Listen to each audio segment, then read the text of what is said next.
special education, followed by the territorial song and territorial pledge by the students of the Claudia Creque Educational Center.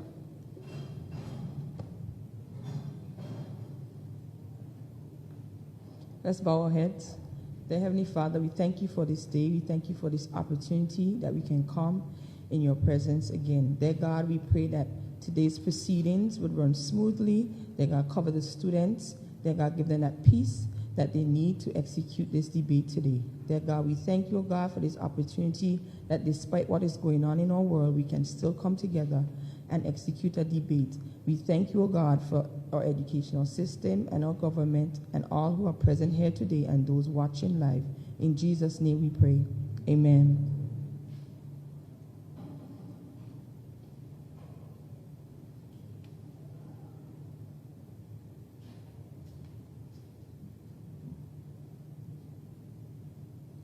Out of the huts of history's plain, our ancestors bled and died.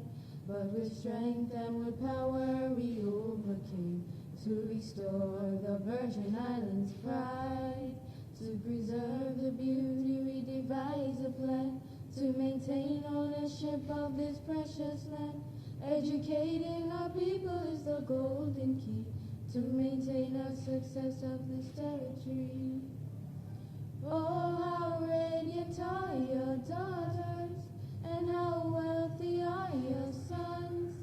Your beaches boast your beauty, and your success is second to none. Green and brilliant are your hillsides, they replenish your hopes and pride.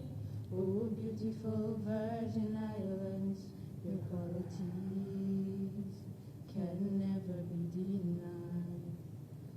Oh, beautiful Virgin Islands, your qualities can never be denied.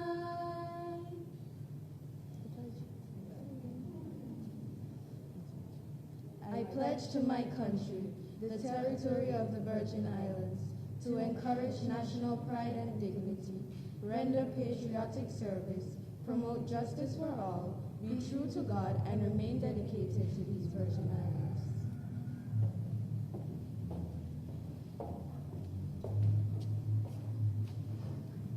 You may be seated.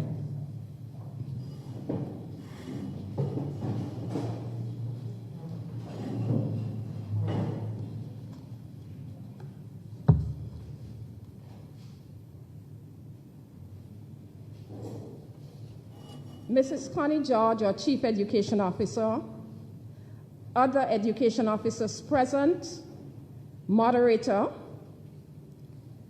adjudicators, auditors, timekeeper, members of the GIS team, principals, teachers, debate coaches, parents, supporters, and all of you who are online and our debaters, good morning. Good morning. I know you have your mask on, but good morning. Welcome to the 2021 Intersecondary Schools Debate competition. And this is a competition we look forward to every year. And I want to use this opportunity on behalf of the Honorable Natalia Whitley, who couldn't be here with us, the Minister for Education, and the entire team at the ministry, to welcome each and everyone to the 2021 Intersecondary Schools Debate competition. This year, 6 of our 8 secondary schools will be participating in the debate. There will be 2 debates today. The first one, we will see Cedar International, our reigning champions. They will go against the Claudia Creque Educational Center. Could you give them a round of applause, please? And the MOOT that they will be debating, vaccinations are the most effective means to prevent diseases. I don't know how you feel about that, but we will understand that today. Our second debate we are going to have the students from the Elmore Stout High School, and they will go up against the Virgin Islands School of Technical Studies, and you will hear a little bit more about that debate later. Our students, and I just want them to identify themselves, and you can stand, from the Cedar International School, which will be the proposition, the team. We have Aliyah Mohabir, and she's our first speaker. Our second speaker will be Anya Rishetoloff, and our rebutter, Mr. Aidan Abednego. The team from Claudia Creque, first speaker, Ms. Garcia Johnson,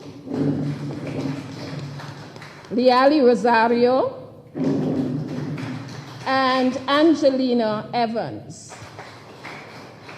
Thank you, students. Now, the objectives of the debate. Why do we have these debate competition, and why at the ministry do we see them as being necessary? One, they encourage students to improve their public speaking skills.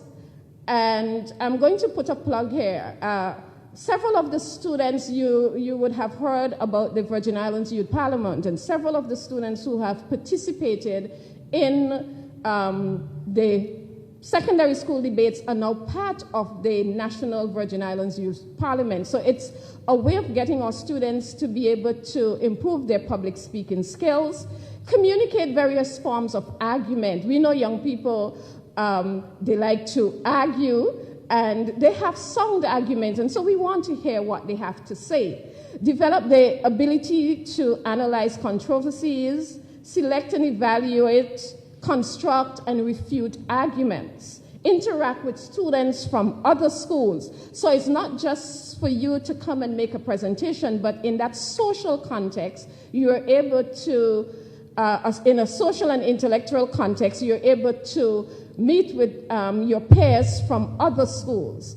And overall, it fosters a good relationship among our stakeholders, namely the Ministry of Education, the school, and the community. Now, the topics every year are carefully chosen, and for those of you who have been following the debates, we try to choose topics that reflect issues that are happening currently in our society, locally, regionally, and internationally. Now, this is a good avenue for our students to share their views and their perspective on the varying issues that are happening around them. I want to commend all the students who will be participating in the debates today. Now, adults, we know this is not an easy feat. And even those of us who speak in front of an audience all the time, sometimes we get a little nervous. Would you agree? Yes. So we really want to commend the students. And I know each one of you students, you're going to do your very best and you will do well. I really want to thank the officials. You're not going to see me again, so I'm doing it all now, who continue to volunteer their services year after year. Our moderator, Mr. Edwenko Smith, year after year. He's here, ready and willing, and I know he has some other commitment in the day, but he was willing to give up his day to be here. Or adjudicators. This year you're going to see some new faces, but we have some of our adjudicators who have been with us for years, and I want to thank you, adjudicators. Our tabulators from the ICT unit, and our ever-faithful Mr. Rene Phipps, our timekeeper. Thank you very much. The Ministry of Education appreciates you, and we thank you for giving of your service and of your time to assist us every year. We want to thank GIS in a very special way for streaming this event live on Facebook, and all the other media houses who are present and who will carry articles in their newspapers or online. We want to thank you very much. I acknowledge the sponsors of this year's activities, and they're always willing, and even those students you are not winners, they are always ready to support so that every student can be rewarded. We have the Ministry of Education, Culture, Agriculture, Fisheries, Youth Affairs and Sports, Delta Petroleum, Aliman Cordero Galindo and Lee Trust, BVI Limited, and BDO, British Virgin Islands. Want to thank them very much for their sponsorship. Debaters, kindly note that you are not allowed to use any cell phone during the competition, and we are asking everyone, including the debaters, and they know what they have to do, to adhere to the protocols that we outlined earlier.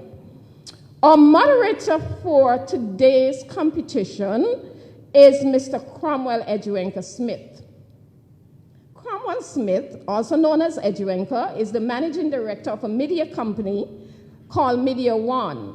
He is the producer and the host of the radio show Umoja, and it is heard on ZBVI radio station. Some of us are missing it now in the evening, Mr. Moderator, because it's now on in the day, just about around 1:30 time.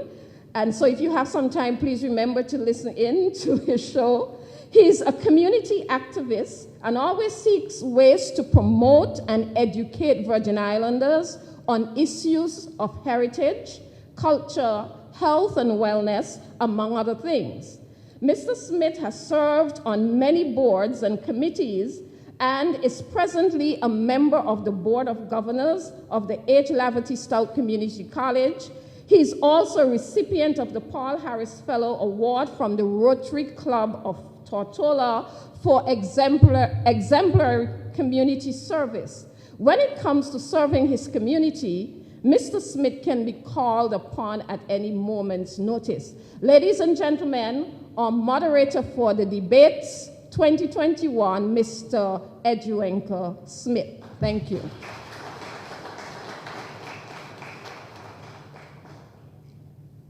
Well, thank you very much, Madam Chair Haida Selwood, Teacher Haida, for those very kind words. And I want to say good morning, peace and blessings to everyone, and welcome again to the Secondary School Debates 2021. You've heard the MOOT. Vaccinations are the most effective means to prevent diseases. And our proposition, again, Cedar School International, and our opposition, Claudia Creque Educational Center. I just want to introduce our officials, our auditors, ever faithful, Ms. Lauren Welch. Give her a round of applause, please.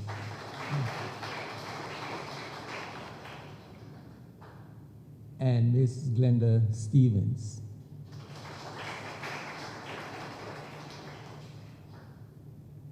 And of course, our indomitable timekeeper, who has been with us from the very beginning and continues all the time, Brother Renee Phipps.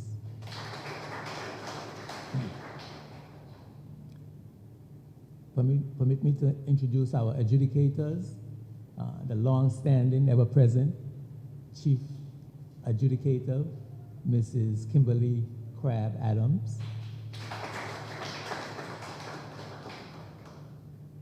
Kimberly Crabb has been employed with the firm Harney, Westwood, and Regals for over 10 years and is currently a senior associate in the firm's BVI dispute resolution team. She also serves in the firm's dispute resolution team in Hong Kong. She served there. She advises clients in relation to high-profile commercial disputes and is regularly involved in matters concerning shareholder disputes, enforcement of foreign judgments, and the restoration of dissolved BVI companies. She also serves as president of the BVI Bar Association and is married with 3 children. For leisure, she travels and reads. Mr. Shea Alexander.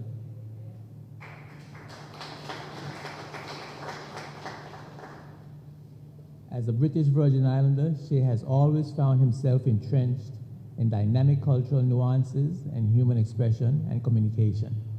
His deep appreciation for his small island territory has led him quietly down the path of community campaigning and social change.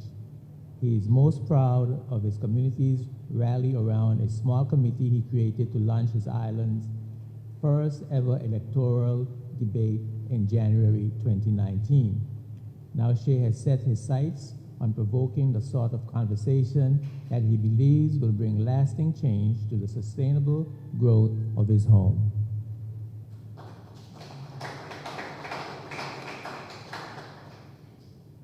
Ms. Charlene Smith hails from the beautiful island of Virgin Gorda, where she completed both her early and secondary education at the Brigada Flax Educational Center. Ms. Smith holds an associate degree from the H. Lavely Style Community College and a bachelor's degree in accounting from the University of the Virgin Islands. She has worked for the government of the Virgin Islands for the past 13 years and is currently a senior administrative officer. As current president and a member of the Valley Sound Lions Club for the past 7 years, Ms. Smith dedicates her time towards giving back to her community through service. She is a proud and devoted mother to her wonderful son, who motivates her daily.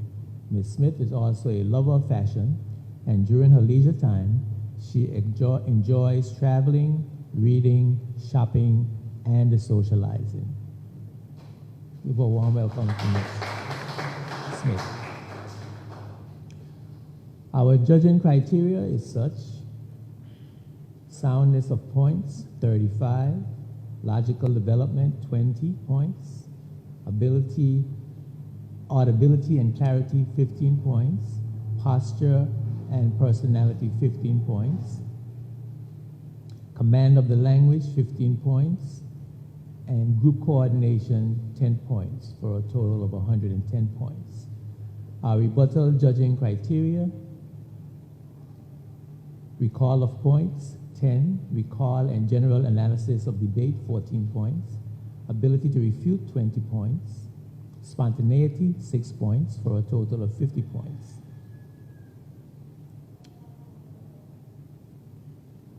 For the best speaker and overall best speaker judging, based on audibility and clarity, 15 points, articulation, 15 points, voice modulation, 10 points, command of material, 10 points, persuasiveness, 15 points, fluency, 15 points, eye contact, 5 points, and body language, 15 points, for a total of 100 points.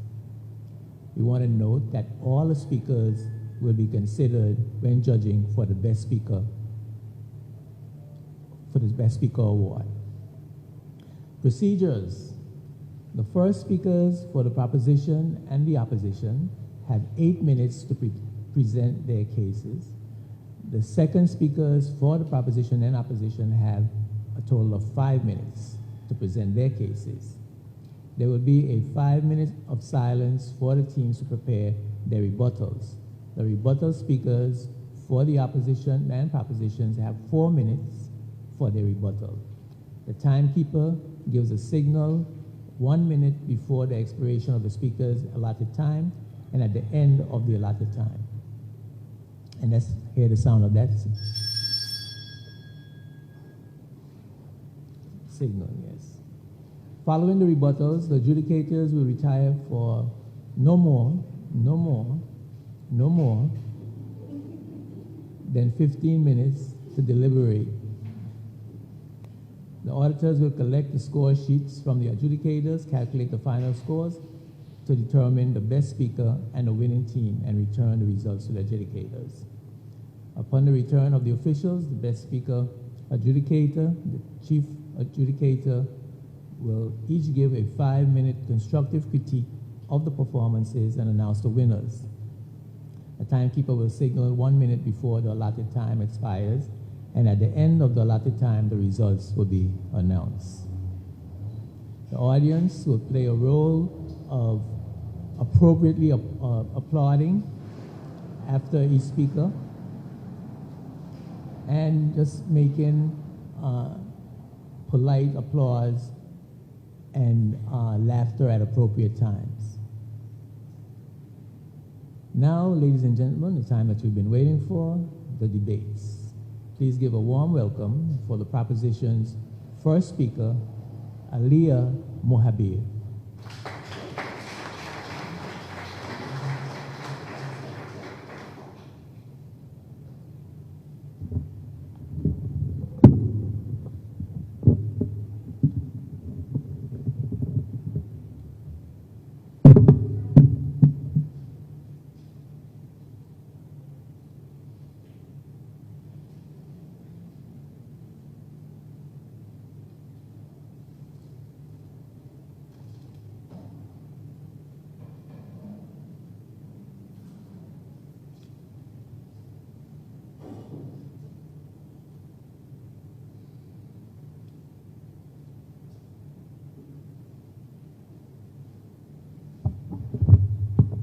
Testing, testing. Timely vaccinations offer the safest and most effective way to protect individuals, their families, and the community from a long list of potentially life-threatening illnesses. A quote from our health minister, the Honorable Carvin Malone. Esteemed judges, Mr. Moderator, vigilant audience, and formidable opponents, good morning. My colleagues and I stand in proposition of the MOOT. We stress that vaccinations are the most effective means to prevent diseases. First, allow me to define the key terms of this MOOT according to the Oxford Dictionary. Most effective, of highest success. Prevent, to stop something from happening. And vaccination, a substance containing a virus or bacterium in a form that is not harmful. I repeat, not harmful. Now, allow me to be abundantly clear from the beginning. By diseases, we are discussing vaccine-preventable diseases, not any and every virus or illness on this earth. Nor are we suggesting that vaccinations are the only effective way to prevent diseases.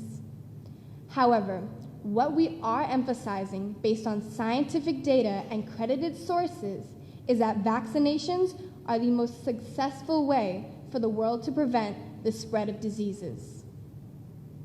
Firstly, throughout the current coronavirus pandemic, governments around the world and the World Health Organization have instructed us to keep our environment clean, wear masks, and socially distance, as we have seen in our own glorious community. These are all measures put in place to help suppress the transmission of the virus. But what many people fail to see is that masks and social distancing are means of repressing the virus's spread, but are by no means as effective as a vaccination. Countries such as Australia and New Zealand have been able to suppress COVID-19 by following these guidelines. However, their method of social responsibility is simply not feasible on a global scale. Just one example of this is India, with a population of 1.4 billion, and of that 1.4 billion, over 22% of those people live below the poverty line. Mr. Moderator, to further clarify, that is 22%. That is over 300 million people, almost the entire population of the United States. My honorable judges, how can we expect people who can barely afford food and water and who are living paycheck to afford masks, numerous sanitization materials, as well as being able to support themselves for months at a time without work because of government-induced lockdowns? With vaccinations, however, public healthcare systems in India plan to provide free vaccinations for citizens. This does not compare to the exorbitant sums of money spent on masks and numerous sanitization materials. Allow me, my honorable judges, to reiterate this just one more time. Social responsibility is not feasible on a global scale. Secondly, throughout history, many statistics have revealed that vaccines save millions of lives. Some examples of vaccine-preventable diseases that have been almost eradicated are diphtheria, measles, and most renownedly, polio. Polio is, according to the CDC, and I quote, a disabling and life-threatening disease caused by the polio virus, end quote. According to ourworldindata.org, in 1981, there was an estimated 460,000 cases worldwide. But after the full distribution of its vaccine, global polio cases ceased to exist. Furthermore, according to the CDC, following the introduction of its vaccine from 1951 to 1954, the cases of polio declined sharply. As of 2020, there were only 3 cases reported worldwide, and only 2 countries, Afghanistan and Pakistan, with reports of polio. Subsequently, from 1988 to 2013, a decline of over 99% in reported cases globally. The Americas, Europe, Southeast Asia, and the Western Pacific, the 4 regions of the world, are classified as polio-free because of the poliovirus vaccination. UNICEF also reports that numerous human diseases, including polio, have been brought under control through the use of vaccines. However, because of the fact that these diseases, such as smallpox and yellow fever, are hardly seen, people are no longer fearing the consequences of contracting these diseases, causing some to unfortunately question the relevance and reliance of vaccines. But my esteemed judges, how can we question the relevance and reliability of vaccines when we look at facts, data-driven scientific statistics? For example, globally, vaccines have prevented 96 million quality-adjusted life years, according to ncbi.gov. Now let's look at the coronavirus, a pandemic that has affected us all. Israel has already vaccinated 56% of their population. This has lowered their infection rate to just 0.04%, and that is according to Israel's official health ministry. Russia has produced a COVID-19 vaccine that has been proven to be over 95% successful, according to independentco.uk and the Bloomberg Tracker.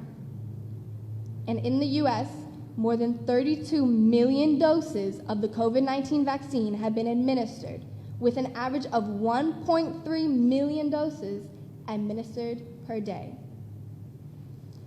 Here, in our own beloved territory, the importance of being up to date on your vaccinations and all other advised health precautions before entering the workplace or school environment has never been more important than now. If we lived in a perfect world, vaccines would be 100% effective in every single case and disease. However, we do not live in a perfect world. Thus, the 91% success rate for hepatitis A and up to 99% success rate for polio and the 92% success rate for the coronavirus clearly indicates that vaccines are the most effective means to prevent diseases. I thank you.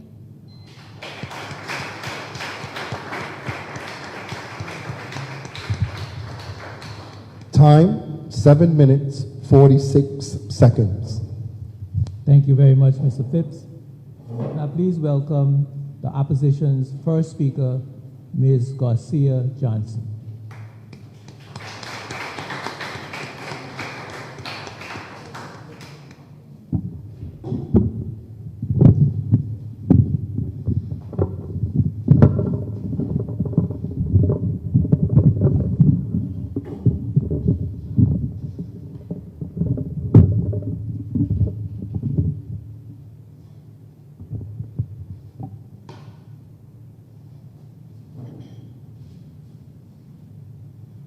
In 2014, there was a mumps outbreak in Ohio in the United States, infecting around 230 people.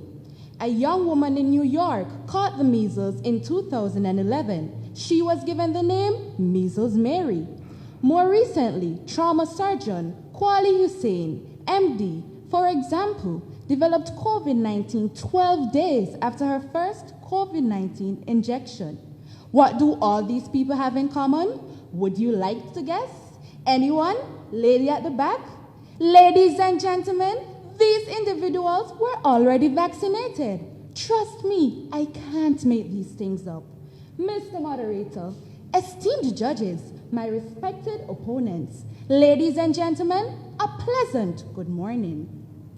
My counterparts and I are of the firm belief that vaccinations are not the most effective means to prevent diseases. Don't believe me? This sentiment is also echoed by many scientists across the globe. According to vaccinestoday.eu, this is a question we come across a lot. The short answer is that no vaccine is 100% effective. Before I begin my argument, let me address some key terms. Firstly, the term vaccination, according to medicine.net, is an injection of a killed microbe in order to stimulate the immune system against the microbe, thereby preventing diseases. Secondly, dictionary.cambridge.org refers to effective as successful or achieving the results that you want. Thirdly, prevent means to stop something from happening, Mail and dictionary.com. And finally, disease is a condition of the living animal or plant body or of one of its parts that impairs normal functioning and is typically manifested by distinguishing signs and symptoms. Therefore, based on these definitions, vaccines do not prevent diseases because the vaccine's efficacy is dependent on its ability to stimulate the immune system against infection. My counterparts and I will argue 4 main points. 1. Human behavior. 2. Efficacy of vaccines. 3. Longevity of vaccines. And 4. Human response to the vaccine. Mr. Moderator, I am sure my audience is aware of the sayings, where you catch a cold, blow your nose. And prevention is better than cure tells us a lot. Individuals should be held responsible for their actions when it comes to the prevention of diseases. According to WHO, human behavior contributes to emergence, first and foremost, by enhancing the opportunity for parasites to encounter human beings. Ladies and gentlemen, let me speak to you personally. How many times have you heard of people dying because they have not worn their seatbelt, or contracted HIV/AIDS because they did not wear a condom, or contract and spread COVID-19 because they refused to wear a mask? You don't have to raise your hands. I know that you know. Mr. Moderator, the emerging disease problems illustrated have been supported or amplified by human factors such as promiscuity, poor sanitation, mass marketing, no barrier nursing, providing mosquito breeding sites, and uncontrolled overuse of antibiotics. Wilson, 1994. Mr. Moderator, there is no doubt that the control of each of the emerging disease problems we face requires individual or collective preventive action.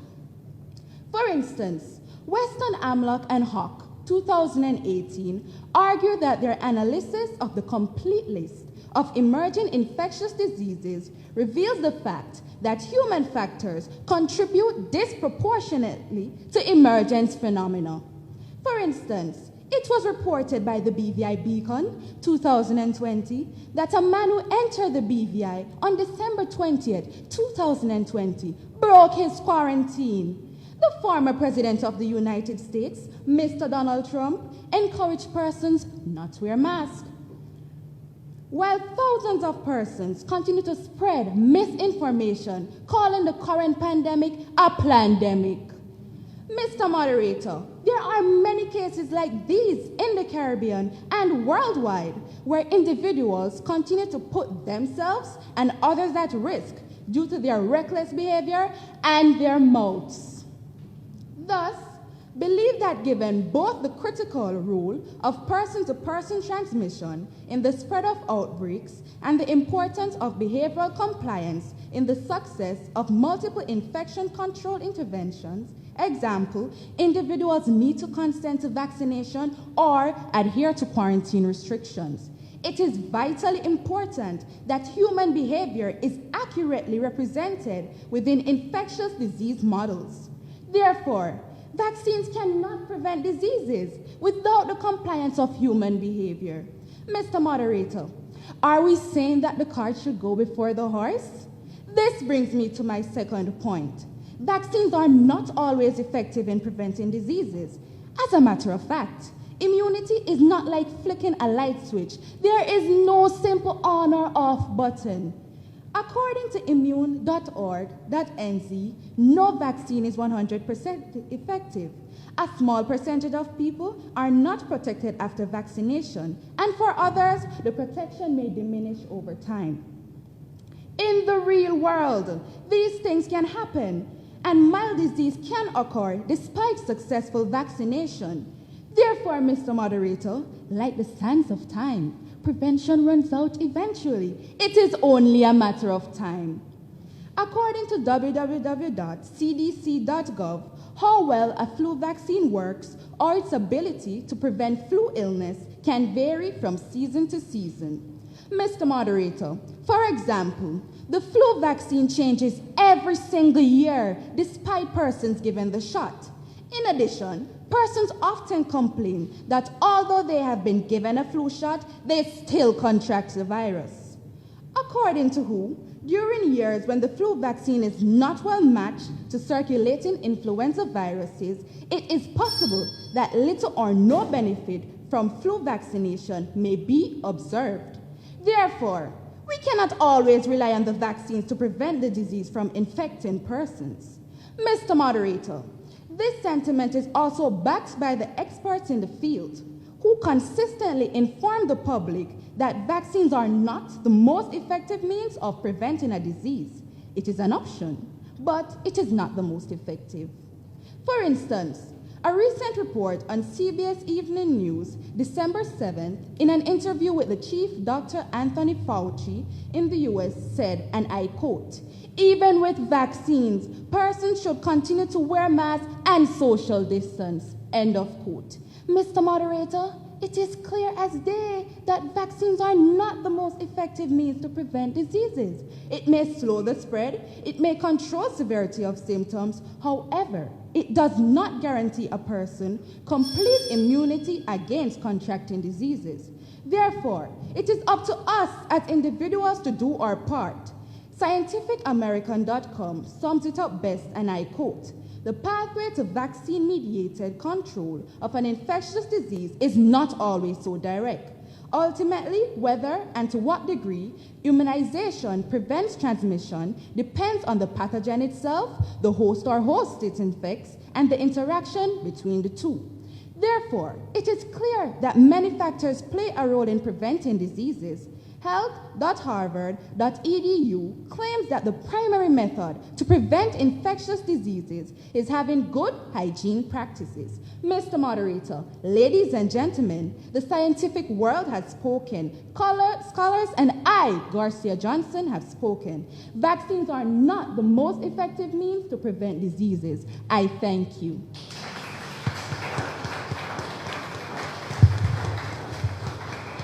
Time, 8 minutes, 58 seconds. Thank you very much, Ms. Garcia. Now let's give a warm welcome for the proposition's second speaker, Ms. Anya Rishetalov.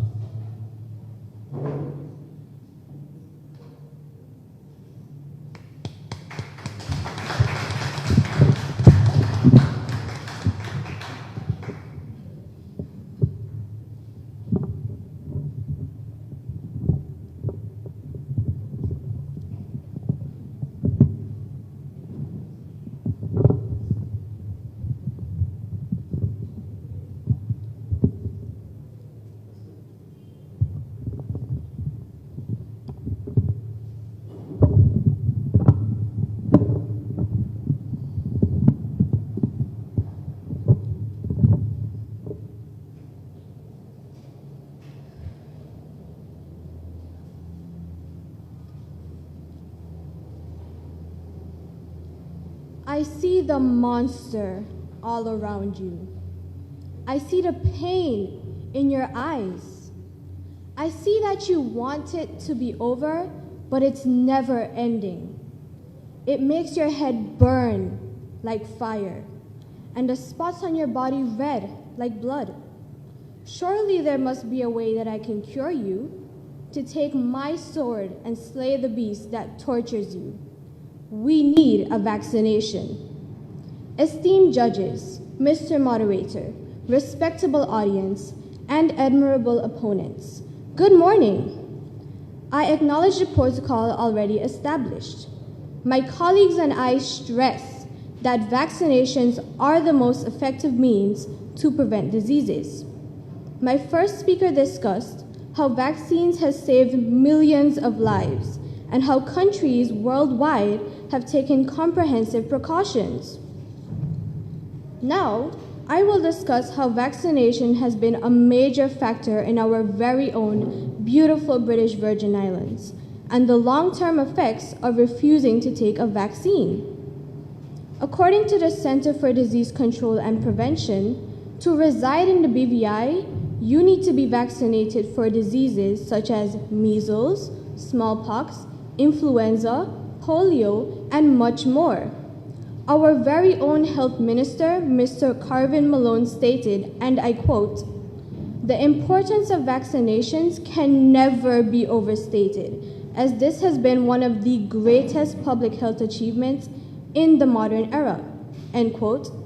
We, the proposition, stand with Mr. Malone.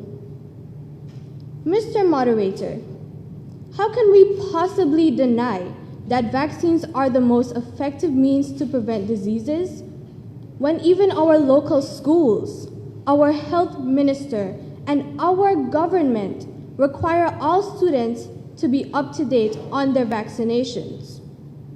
Even qualifying for a job or a work permit includes the need to be fully vaccinated.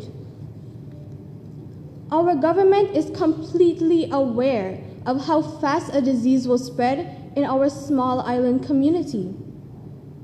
In September 2019, our government was able to show initiative by taking immediate action against the measles outbreak brewing beyond our shores. They began rapid vaccinations, starting with our children and senior citizens. Dr. Ired Potter, our chief medical officer, stated, and I quote, "The issue is, having worked so hard to become measles-free, we don't want to have to deal with that again." End quote. Secondly, refusing to take a vaccination can not only affect you, but it can affect future generations. Measles has been around for centuries, and we have only been able to reduce the spread of this disease when the vaccine was made in 1968. This disease is not yet eradicated due to the fact that people are refusing to take the measles vaccine. According to the World Health Organization, this vaccine has saved more than 25 million lives globally. Despite the fact that we can get herd immunity, it can be acquired via natural means, such as social distancing, wearing masks, washing your hands, but it will take months, even years, to eradicate diseases with this method. Honorable judges, do you remember when we experienced our first COVID death? It was a very heartbreaking period for our country. This woman was a part of our community. She was a friend, a colleague, a mother. Now imagine if we were to lose 400 people. That is how many deaths have been estimated by our very own Dr. Hesketh Vanterpool if we were to completely avoid the COVID-19 vaccine. Worthy opponents, do you want that to happen to your people? Your friends, family, students, teachers, and colleagues? Our government, health ministers, and community has taken precautions and raised funds for vaccines because not only do vaccinations preclude economic downfall, but our society and everyone in this room knows that vaccinations are the most effective means to prevent diseases. So I sincerely ask you, Mr. Moderator, esteemed judges, respectable audience, and even my opponents, will you wield your sword and slay the monster that surrounds you? Because not only do you need a vaccination, we need a vaccination. I thank you.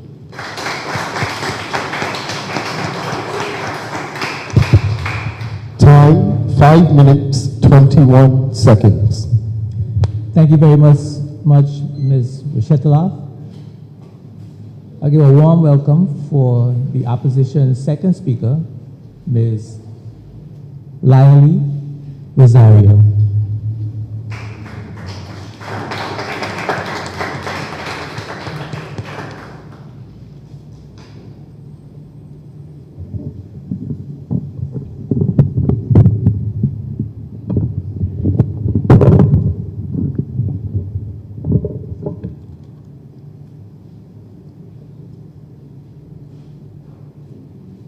A disease is an illness or sickness categorized by specific signs or symptoms.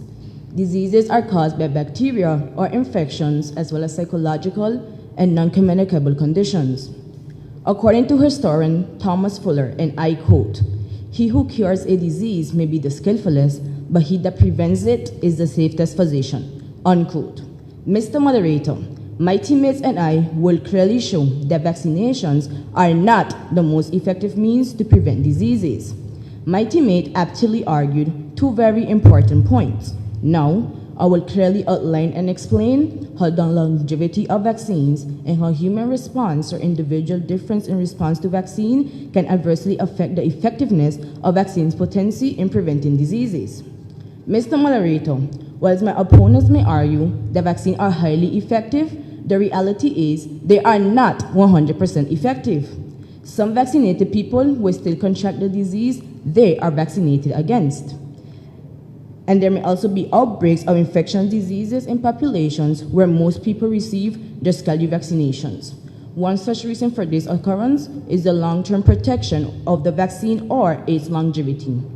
Vaccines' potency tends to wane over time. According to information from studies carried out by the Ministry of Health in New Zealand, the immune response to whooping cough vaccine is known to decrease over time. This means that lifelong immunity against the disease is not provided by the vaccine.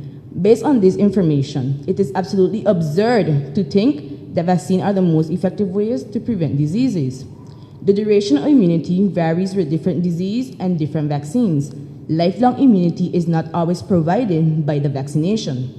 According to an article published by the American Society for Microbiology, immunity of vaccines wanes over time, resulting in outbreaks of epidemics of infectious diseases.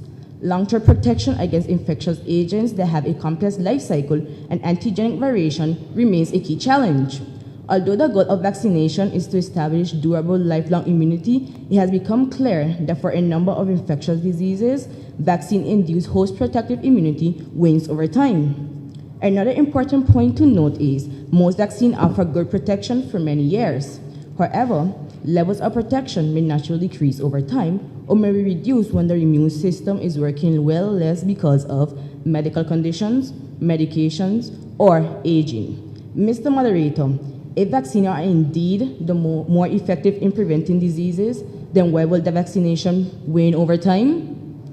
Another factor which proves that vaccinations are not the most effective means to prevent diseases is human response or individual difference in response to vaccines. According to Sheng, 2017, vaccines are accompanied by specific adverse events. My opponents may argue that the effects are very mild and rare, but according to Sheng and his learned medical associate, several problems do happen.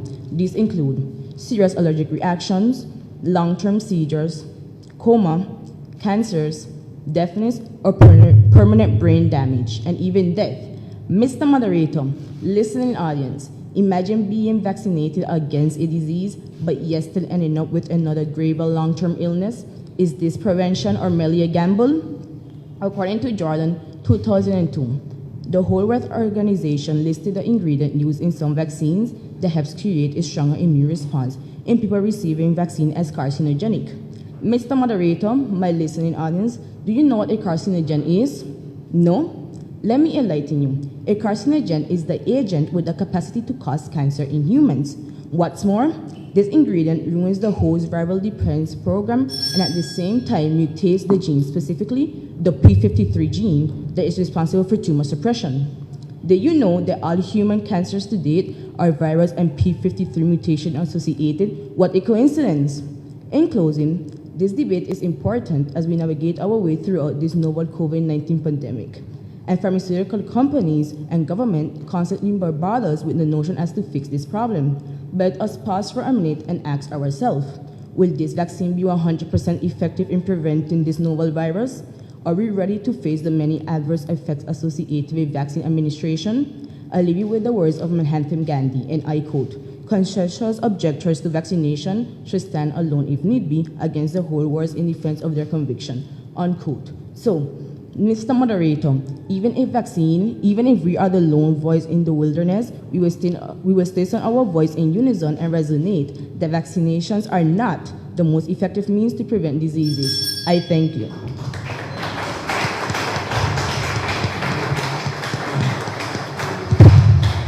Time, 5 minutes, 2 seconds. Thank you very much, Ms. Rosario.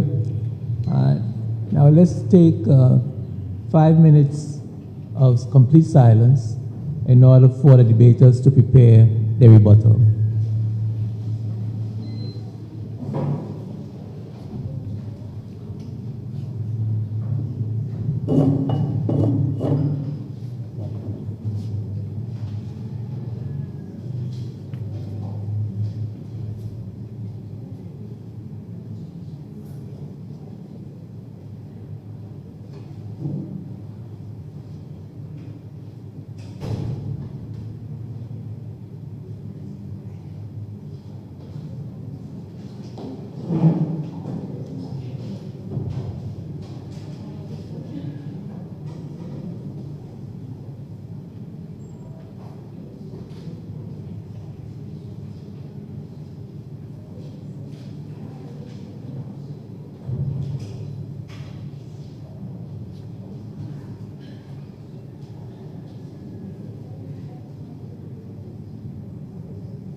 Thank you very much, Mr. Phipps, and thank you, audience, for your silence. Please give a warm welcome for the opposition's rebuttal speaker, Ms. Angelina Evans.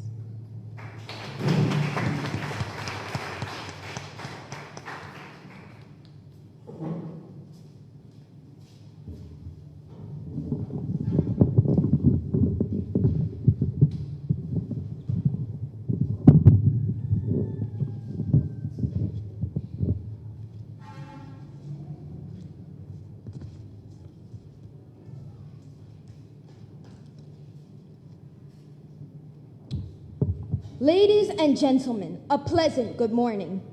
Mr. Moderator, my worthy opponents have unconvincingly attempted to make us all believe that vaccines are the most effective means of preventing diseases. But for my colleagues and I, that's a resounding, unrelenting no. You want a yes? I have yeses for you. Say yes to healthy living, mind, body, and spirit. Say yes to knowledge. Say yes to following protocols. In the case of COVID-19, which is a threat that we are currently faced with worldwide, the remedy is so simple. You do not have to inject foreign substances into your body. Inject common sense into your mind. The AstraZeneca vaccine is on its way. My opponents argue that this is the most effective way to prevent the infection. And if there was any truth to that claim, we would not have to still quarantine, social distance, sanitize, and wear a mask, things we have been doing from the start of the pandemic. The vaccine is merely a piece of the puzzle, a part of the equation, but not the final solution. Additionally, the first speaker mentioned that diseases such as polio and smallpox have been eradicated. Let's be clear that eradication is mainly in the Western Hemisphere, and some countries still suffer from that disease, for example, Pakistan. Mr. Moderator, please examine the MOOT closely. As my teammate stated before, vaccines do not provide complete immunity, so how can they be the most effective means of preventing diseases? My opponents have mentioned a number of illnesses and vaccines to prevent them, but have you ever stopped to think, hey, are there remedies other than vaccines to prevent said illnesses? Let's say you get vaccinated. Who's to say they are efficient? Can we guarantee the efficacy of the vaccine? We have COVID vaccines made in less than 2 years, when typically a vaccine takes 10 to 12 years to develop. Reason to pause? Definitely. And yet, places where mask wearing is mandatory have had the lowest community spread numbers. Like I said before, common sense is effective. The second speaker of the proposition argued that vaccines work by creating herd immunity. Mr. Moderator, herd immunity works better if the disease in question is spread via human-to-human contact. However, what if the disease is not spread in that manner? The first speaker mentioned that Mr. Carvin Malone said that vaccines would lessen the spread and save more lives, but they forgot to mention the fact that seniors, pregnant women, and children under the age of 18 cannot take the AstraZeneca vaccine. No vaccine is 100%. Don't let my opponents fool you. What goes for one in this case doesn't go for all. Another prime example is the influenza virus, which is seen worldwide. As stated, you can still get the flu after being vaccinated. If you get the shot too early in the year, its effectiveness could wane. Perhaps following the same COVID measures would be just as or more effective in flu prevention. The human factor continues to play a major role in prevention. Even something as simple as educating your teenagers about safe sex practices, such as wearing a condom or not having multiple partners, can prevent them from having to take the Gardasil vaccine. The same way you wear a mask on your face, wear protection in that place, ladies and gentlemen. Like our territorial song says, education is the golden key. Mr. Moderator, individuals, governments, and cultural practices can do so much more to prevent diseases than an injection. They say prevention is better than cure, but I say facts leaves you sure. There is nothing more effective than faith in God. He is in control. I thank you.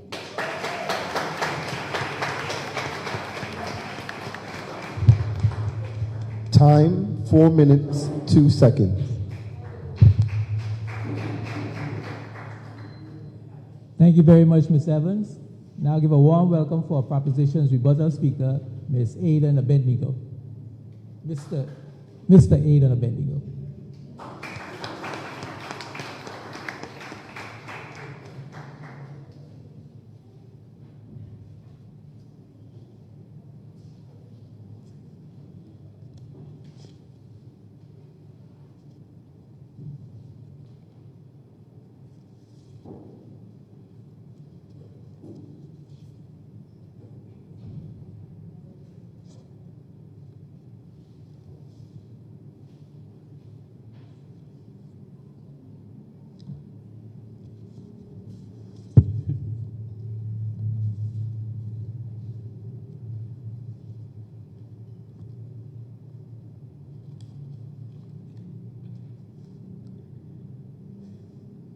It is evident that the spread of misinformation, disinformation, and conspiracy theories is almost as rampant as the spread of deadly diseases unchecked by vaccinations.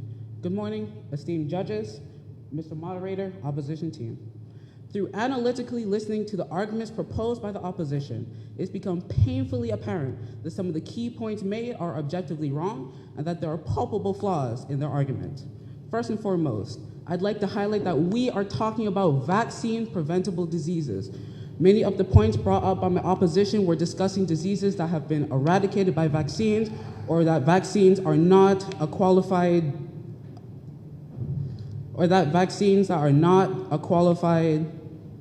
oh no. The first speaker noted that because there's a risk that vaccines are not as effective as they seem, that we should not use them. However, despite the hundreds of medical trials and impressive efficacy rates of both the COVID and several other routine vaccinations, such hesitancy and skepticism remains a fundamental hindrance for the progress of humanity and the protection of millions. To counter the second point brought up by the second speaker, that vaccines are harmful and that the side effects that they cause are worse than using vaccines instead. However, according to the CDC, the vast majority of side effects felt by individuals who take various vaccines fall under either swelling, moderate pain, fever, and fatigue. Any other, more severe side effects are statistical outliers and typically linked to pre-existing conditions. Additionally, no direct correlation has ever been found between vaccines and death. Conventional wisdom would dictate that the minute risk that these vaccines pose to average individuals pales in comparison to the risk of death, deformity, and permanent injury that rampant illnesses can have on a major populace. It is impossible to expect 100% accuracy and zero side effects, especially regarding the multitude of body types and individuals who vaccines need to work for. Lastly, the opposition proposed that we must enforce hygiene instead of vaccines. However, it is extremely important to acknowledge that according to the CDC, quote, an estimated 790 million people, 11% of the world's population, resides without access to an improved water supply, and an even greater 1.8 billion people, 25% of the world's population, live without access to adequate sanitation. These staggering numbers highlight that human development still has a ways to go and that vaccines are currently still the most effective means of disease prevention. As our first speaker noted, government initiatives to provide free vaccinations to billions of people in countries like India make it easier for those in abject poverty to get vaccinations and to live long and healthy lives. In conclusion, hopefully this productive discussion highlights the ever-increasing importance vaccinations have for the betterment of economies, society, and humanity. And when this is all over, I'll see you in line to get your vaccine. Thank you.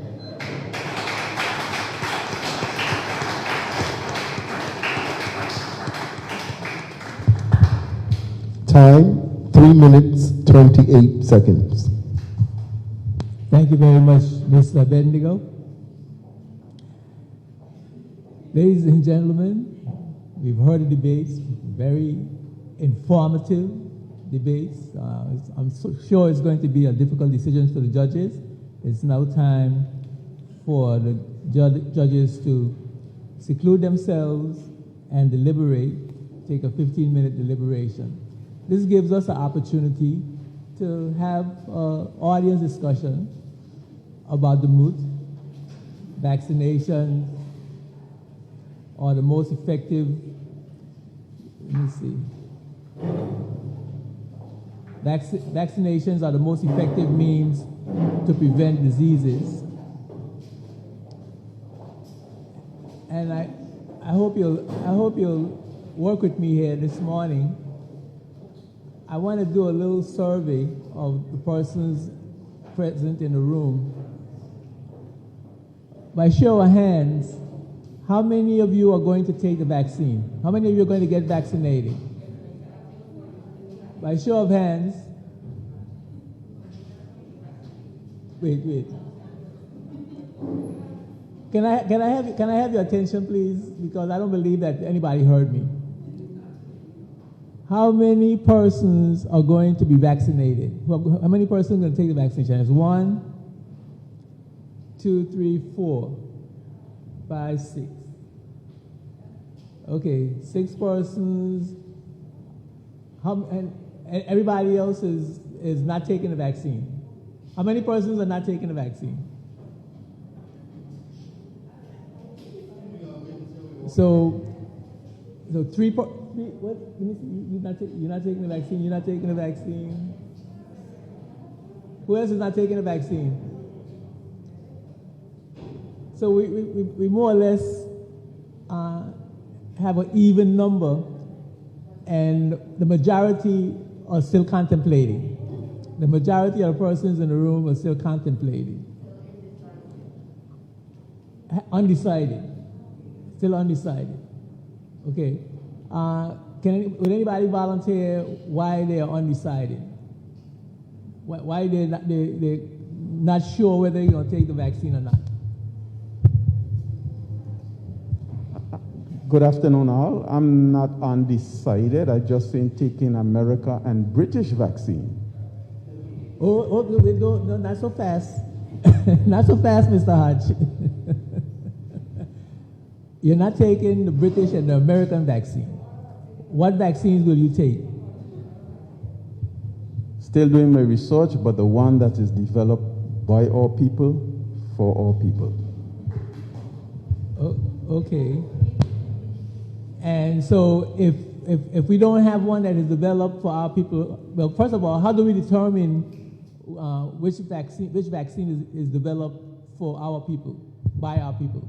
Our people are literally working on it. The Nation of Islam and our people in Cuba, they're working on our vaccine. Of course. And if they don't come up with one that right now you're not taking any other one? Not British, no, not American vaccine. Okay. And can you tell me why that is? I don't trust them. Okay. So anybody else want to talk about why they're not taking the vaccine? Because trust is a major issue.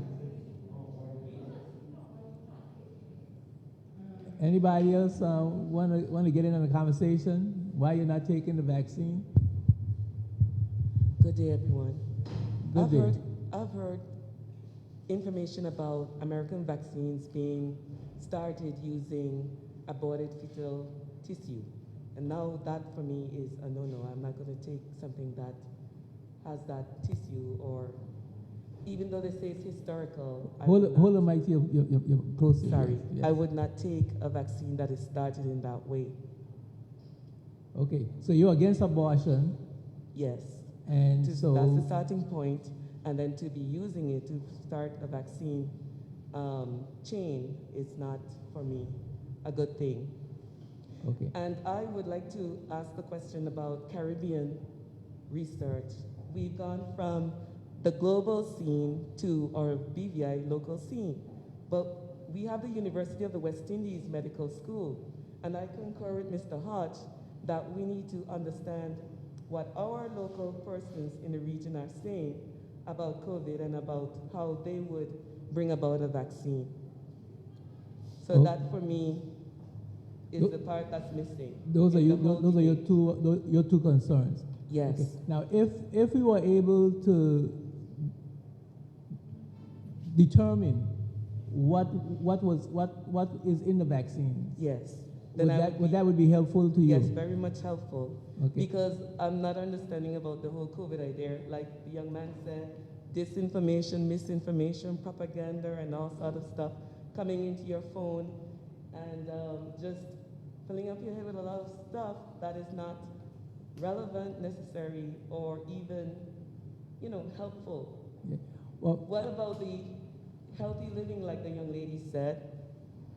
When you're building up your immune system, that's what I want to hear more about. Healthy living and lifestyles, and how you get persons to keep healthy from birth to death all across the age groups and segments of the population. Yeah. This is the first time that I'm hearing, just bear with me a minute, please. This is the first time that I'm hearing about fetuses being used in the vaccine.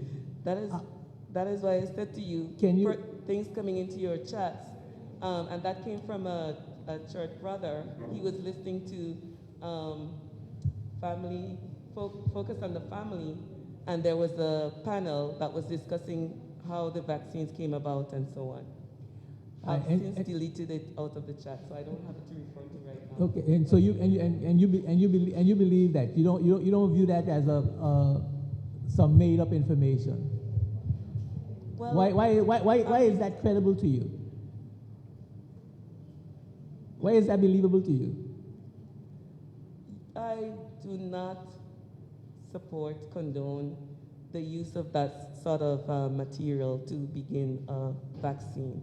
Well, I'm asking you is how can you be sure that what you believe is true? I can't be sure. That's the whole point about it. And about using steam daily, about using ginger, turmeric, and all of these other things. Yes, healthy living, taking in healthy substances, and so on. I'm working on all of that. And I've had vaccinations before, hepatitis A, B, measles, mumps, rubella, and the whole shebang coming up. But to be taking a vaccine every year, I don't think so. I would work more on the healthy living aspect of it. Okay. I don't know what other persons will be doing, but I will be ensure that my social circle, has a lot of healthy people in it too. All right. Thank you very much for that contribution. Anyone else who will take the vaccine? Yes. Can you tell us why you would take the vaccine? Good afternoon. Well, first of all, vaccines work. That's the long and short of it. They work. They're really effective actually at helping to prevent disease. And in the case of COVID, they actually minimize the symptoms of the disease. There's a lot of misinformation around. I mean, there's people who believe the earth is flat.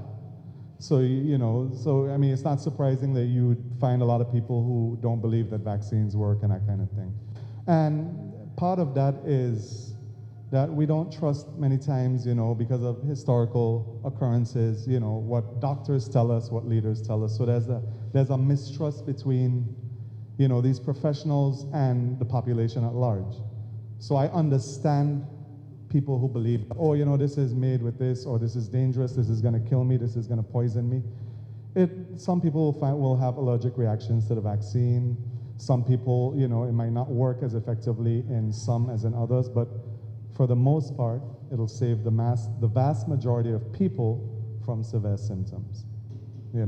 A small thing about the COVID vaccine being developed so quickly, that's actually not true. COVID has been around for centuries. It's been around for decades. This is COVID-19. There are different COVIDs. So the vaccine wasn't made from scratch. It was made from tons and tons of data gathered over decades. So it's not from scratch. But we're not a lot of the times we're not aware of this information that would make it more palatable to us, All right, well, thank you very much.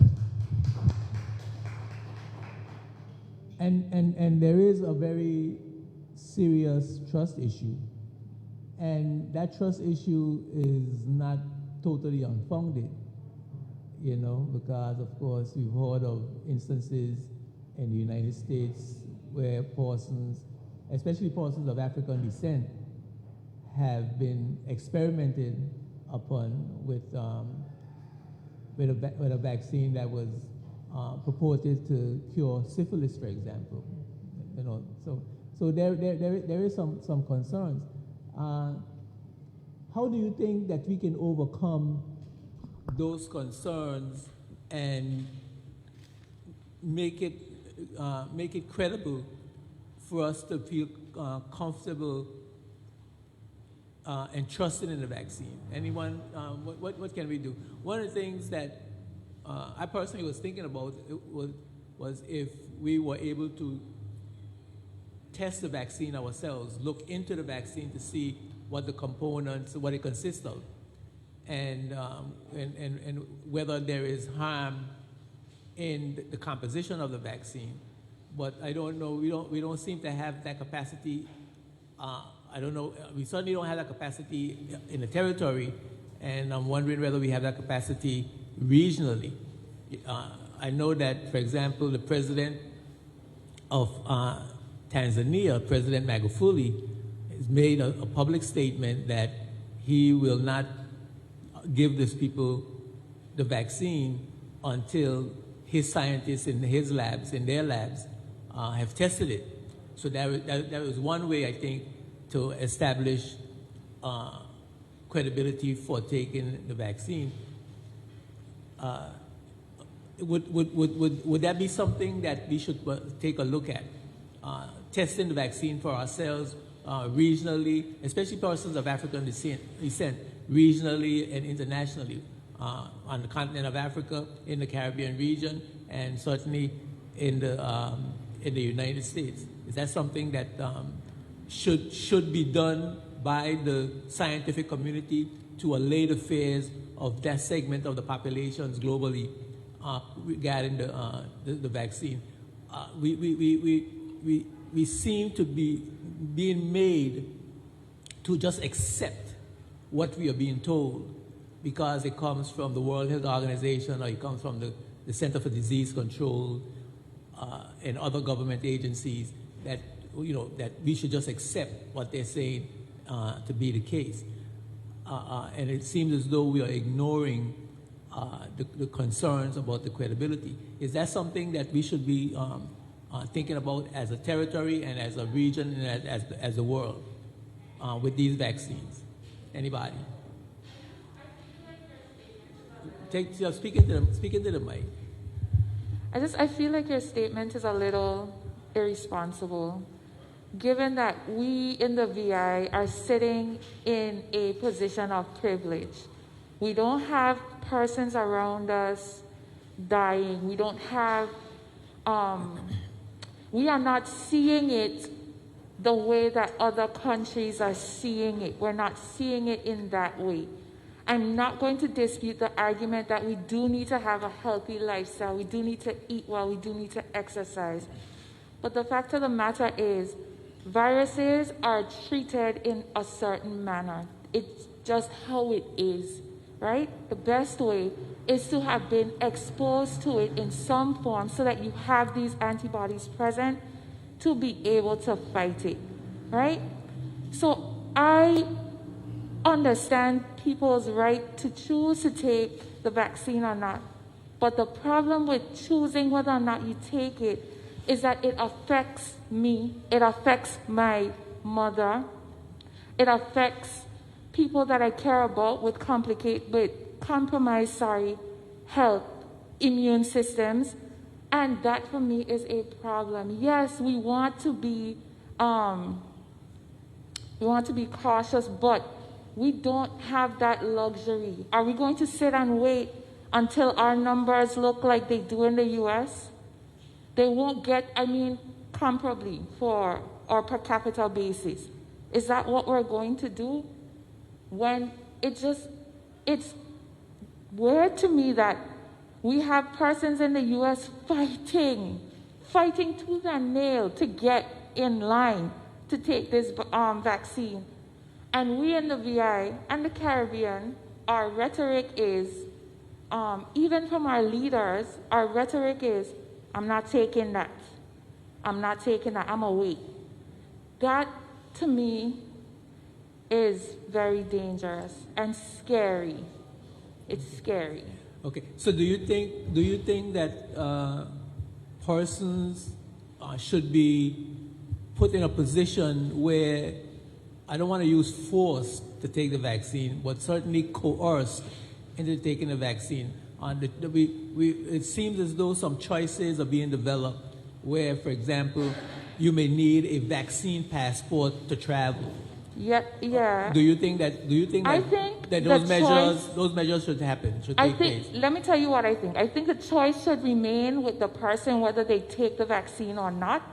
But do I think that you should come to school without taking the vaccine? No.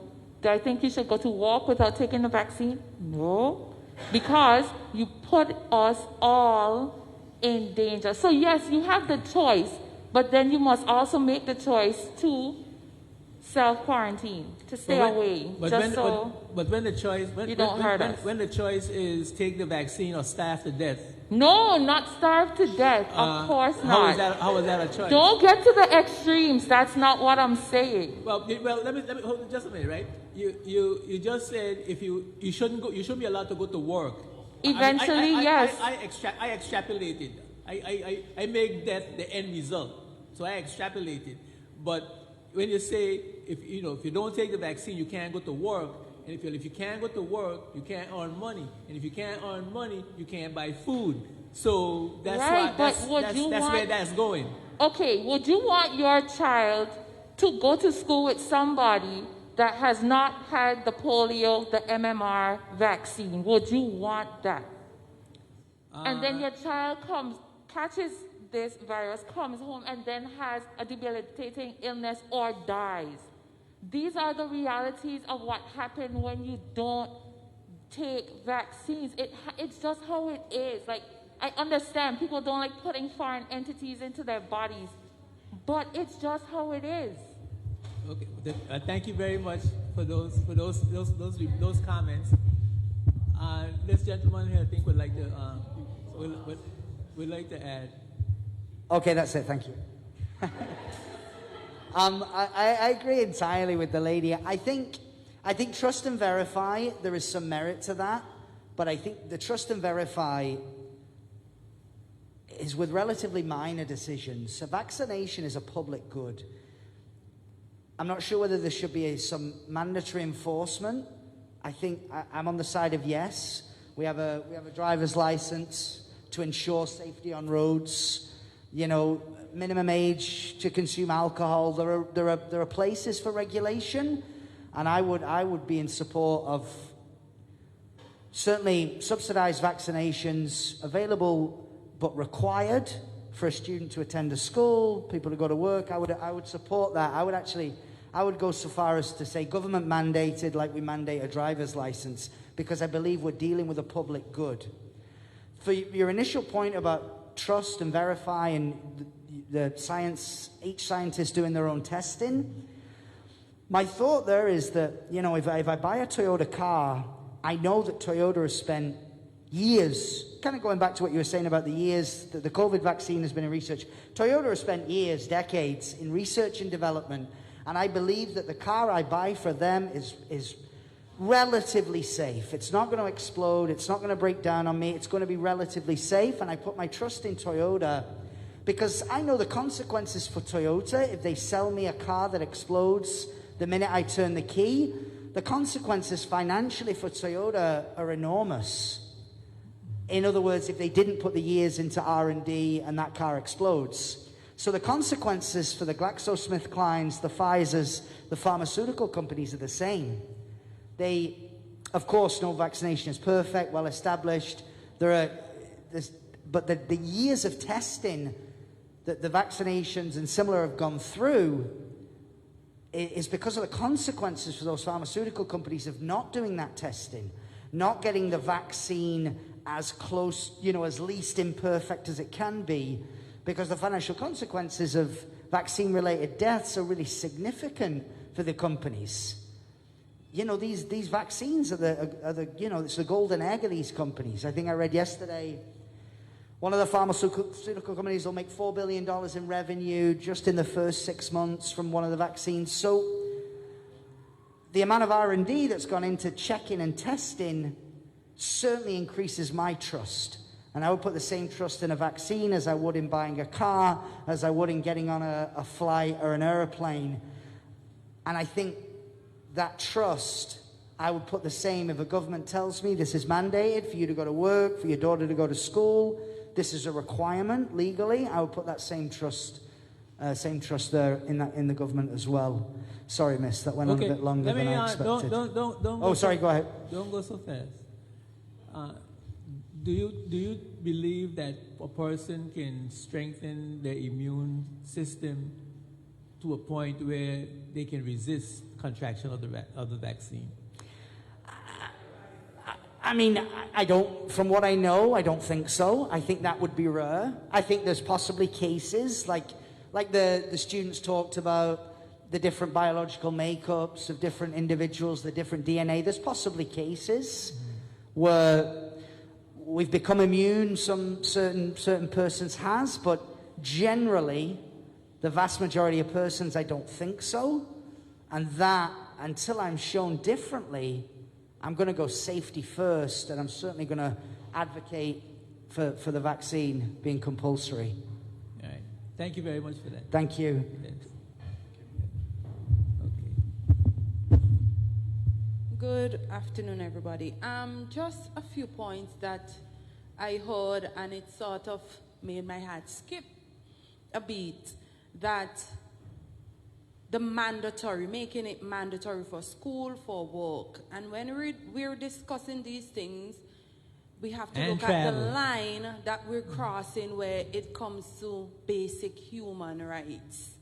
Because you cannot impose certain things on me while encroaching on my basic human rights, because that argument can be made. Because there are religions who we know that they don't believe in taking vaccines, and their children are still accepted in schools. And how are we to know that Miss Hay got the vaccine and I didn't?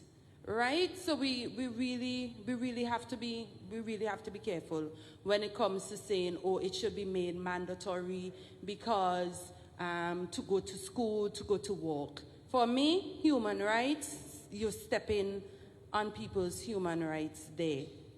Your question, of course we can strengthen our immune systems against diseases and the contracting certain viruses. Again, it goes back to human behavior.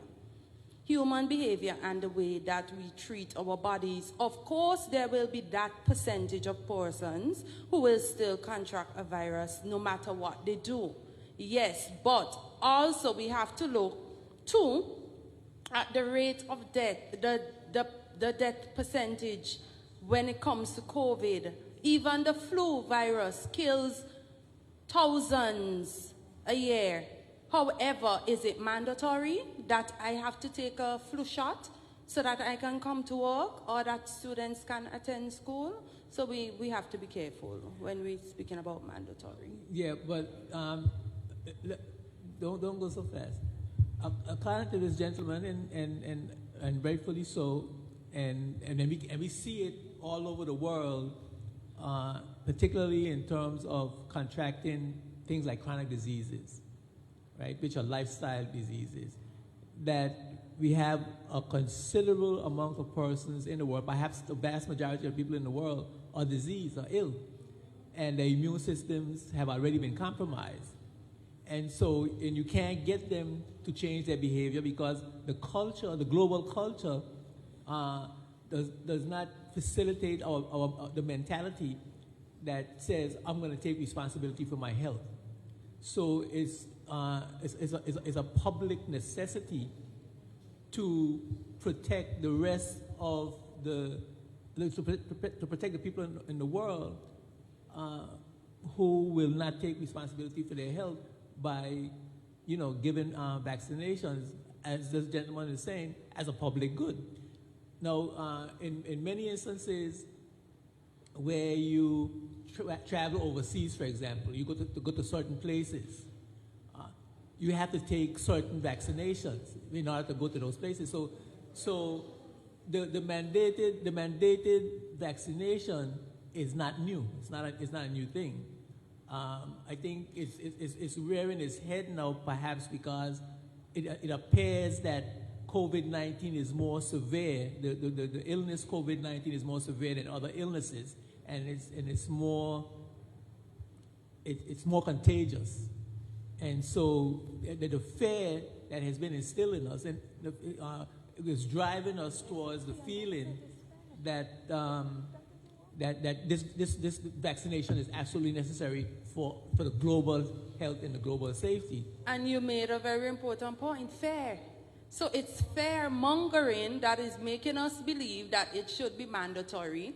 And if I want to travel to a certain country and I have to take a vaccine, and that's not what I want to do, I have a choice.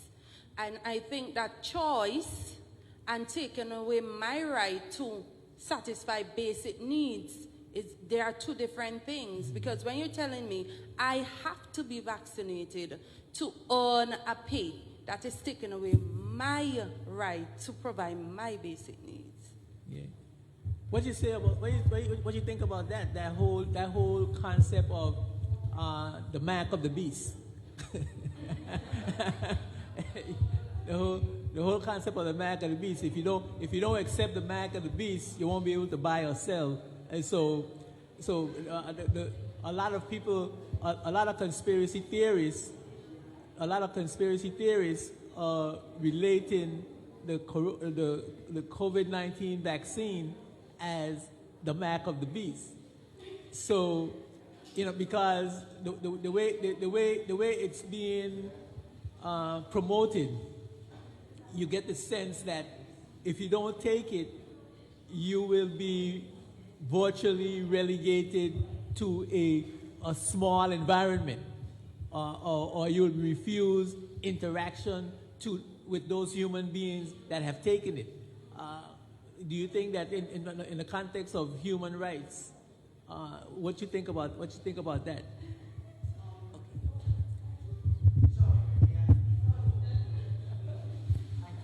I suppose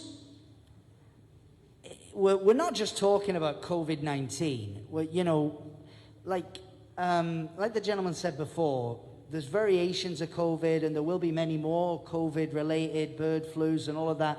So we may be talking about, let's say, a new COVID every 2 years. And if we're always, I love to, have a peek into the conspiracy theories, and we can, wonder about, is it government control, and is it this and that? And that's okay, and you can have that debate, but you can't get around the fact that a vaccination is a public good. The vaccination for measles and the other things listed, to move to the territory, to send your children to school, to work, these vaccines are required. I agree with the lady about the sentiment of choice. That's really important.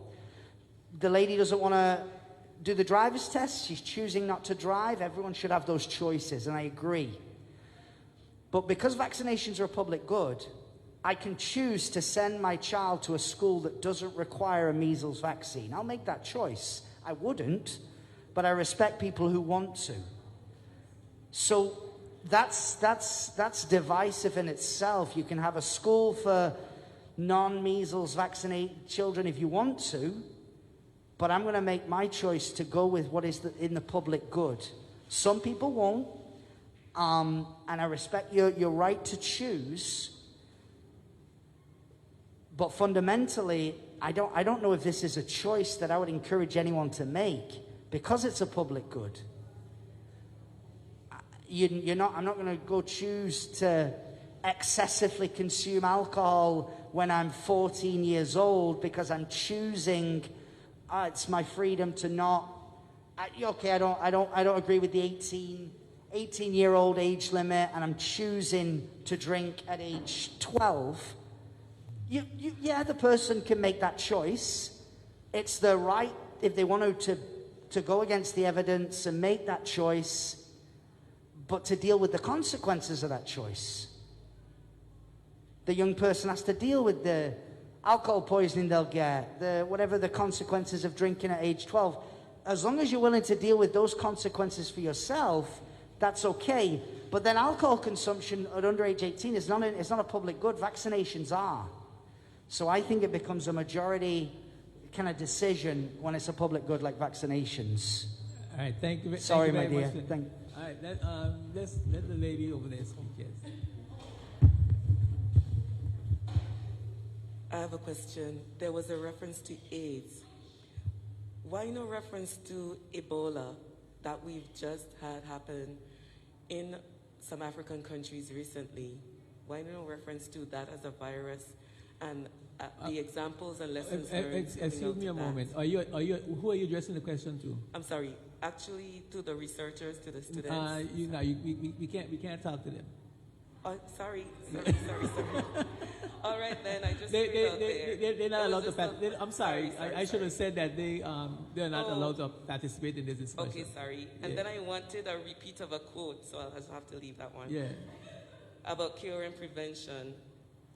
Okay, but you can present it. You can present it in another way. Okay. You present it in another way. I had the experience of vaccination for travel. It was to South Africa, and I had to have the malaria tablets. You take some before you go. You take some while you're there, and then you take the rest of them while you're back home. I think the vaccination was for yellow fever, because those are areas that are the diseases that are endemic, that they always have it, because segments of the population are so large that continue to have it. Now, so yes, it was mandated and I had to take it, and I got there and got back. And I expect that, in this situation, if we have to take the vaccination, we would be allowed to travel and get back and do whatever we have to do. But I'm concerned about the persons whose immune systems are compromised and who can't take certain vaccinations for those reasons. Heart and other organ, blood disorders, and so on. For me, in our context, the Caribbean, I still feel that there are scientists in the region that can answer some of the questions that we've had in terms of the safety of the vaccination and so on. And then they also are the ones who have the answers, because they keep bringing out educational information about chronic and communicable diseases all the time. So they are on the ground giving us this information, and it's information for us to use daily. So I say prevention is the side that we should aim towards more. Okay. Especially for children too, because at younger ages, they're developing these chronic diseases even before they reach certain ages. Okay, so I'm going to call I'm going to take a minute, but I'm going to call the debate back to order since the judges are back. Camera, just keep I'm going to step out for a minute. I'm going to take a minute for myself.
Okay, I'd like to welcome the judges back. Yes, we trust you had a good deliberation and you're ready to give your 5-minute critique of the best speaker and the winner of the debate this afternoon. So I want to welcome the Chief Adjudicator, Mrs. Kimberly Crab Claxton, to give a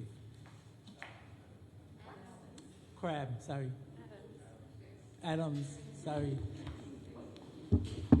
I already have my mind on the second debate. It seems that way. sorry, Kimberly. Miss Kimberly Crab Adams, yes. Please give her a warm welcome.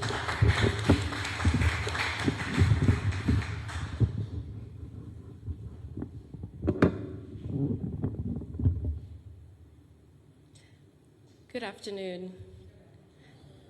Good afternoon. Good afternoon. That's better. Thank you all for being here.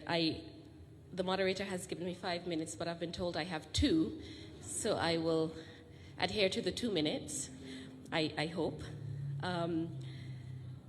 This was a very, very, very good debate, and I want us to commend both teams for an excellent job.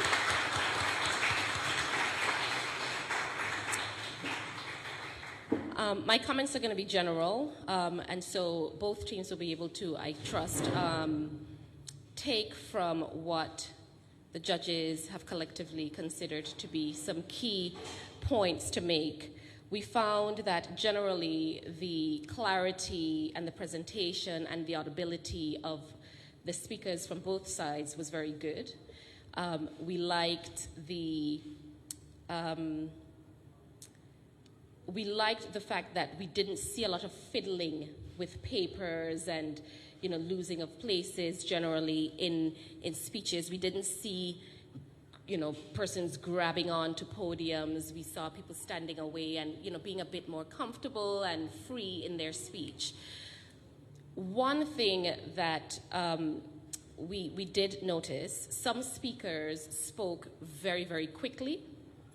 And it made it very difficult for us to understand what was being said. So we have to be mindful as speakers of who our audience is. And if it is that you are going to have to slow your speech down, you will have to cut what you want to say. Because we need to be able to hear what is being said, and we found that in one instance that was a really big challenge for us, understanding all the points that were being said. We found that in the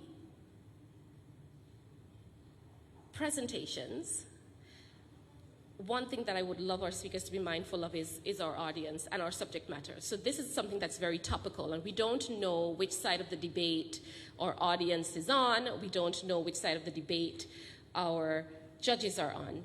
And so we need to remember to put our points across strongly, but try very hard not to become too emotional in your presentation. So we want to hear really sound arguments. We want to hear you speaking really clearly, but be very careful about your emotional level. And this goes on 2 sides of the argument. We don't want to see you screaming from the mountaintops, and we also don't want to see you standing here and just being really monotone and dull. So just remember to try to find a balance, and I know it's a very fine balance to be struck, but that's something to be mindful of. Rebuttals. A rebuttal is supposed to be spontaneous. We don't want to see prepared speeches for rebuttals. We want you listening to what your opponents have said, and we want you coming back with punchy responses. We want to see you signposting what they've said. This is what this speaker said, number 1. This is what we say to that. This is what this speaker said, number 2. This is what we said to that. And we found that one team did that better than the other team. Signposting at the beginning of a debate. We want to see you follow through with your signposting. So when you say to us, This is what the debate is about. These are the areas that you're going to focus on. This is what I'm going to speak on. This is what my seconder is going to speak on. We want to see that followed through. And I think that was generally it. I thought that the quality of the debate was very good.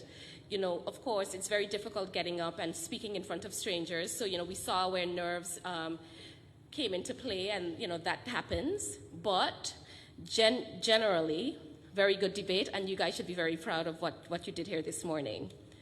But there can only be one winner. It was a relatively close debate, and I am going to tell you what the scores are because, and I can see the nerves in the audience, this is so great. I wield so much power. The scores, I'm going to share the scores with you because I believe at the end of this debate and the next debate, the highest loser, to use that word, the highest loser also advances. So it's important for us to share the scores with you. So I will first do the best speaker of the debate. And it's really interesting. I'm not going to tell you who the person that came second is, but the best speaker was the best speaker by 1/2 point. 1/2 point. And the best speaker is Miss Angelina Evans from the Claudia Creque Educational Center.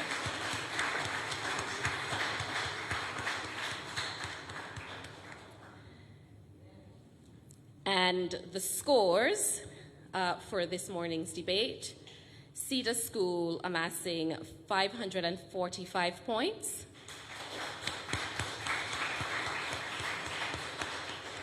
And the Claudia Creque Educational Center amassing 582.5 points. And so our winners, Claudia Creque. Thank you.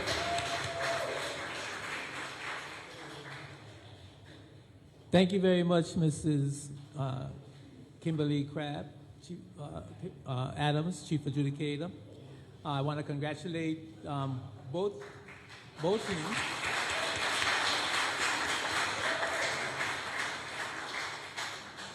For a tremendous job in the debate, and it continues to warm my heart that our young people have reached to this level where they are debating. Because I recall, like, from way back when we had a lot of challenges. Miss Adams would attest to that with our youngsters, but you know, it's hard to find any fault with them at this point. So we gotta really big them up for a job well done. And of course, congratulations to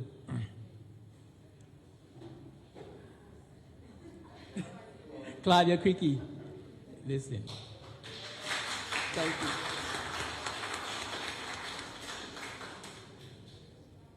I'm 68 years old. I'm entitled to have senior moments. Yes, indeed. That brings us to the conclusion of our first debate.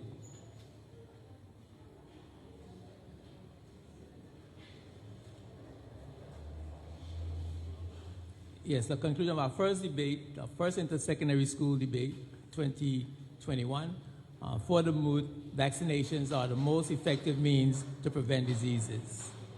Coming up next, our second debate. Thank you. Second debate coming up next. Lack of self-discipline is the biggest problem affecting learners in the Virgin Islands. We'll take a brief break while we get our teams situated. Thank you.